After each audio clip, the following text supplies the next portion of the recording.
அனைவருக்கும் வணக்கம். வணக்கம். நாங்க மக்கள் இசை கலைஞர்கள் செந்தில் கணேஷ், ராஜலட்சுமி.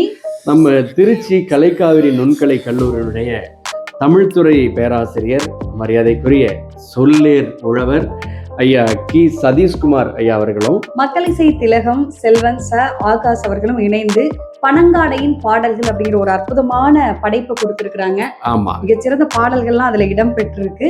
இந்த புத்தக வெளியீட்டு விழா வந்துட்டு வரக்கூடிய செப்டம்பர் மாதம் 25ஆம் தேதி காலையில 9 மணிக்கு நம்ம திருச்சி கலைக்காவிரி நுண்கலை கல்லூரியுடைய இந்த விழா அரங்கத்துலதான் நடக்குது. ஆமா, ரொம்ப சிறப்பு. என்னன்னா இந்த புத்தகத்தை வெளியிடுறது யாருன்னா நம்மளுடைய பள்ளி கல்வித்துறை அமைச்சர் மரியாதைக்குரிய மாண்புமிகு அன்பில் மகேஷ் பொய்யாமொழி ஐயா தான் இதை வெளியிடுறாங்க. ஆமா, இன்னும் நிறைய படைப்புகளை இதே மாதிரி கொடுக்கணும், இது ஒரு வெற்றி படைப்பாக அமையணும்னு எங்க சார்பாகவும் மனமாற வாழ்த்திக்கிறோம். நன்றி. நன்றி.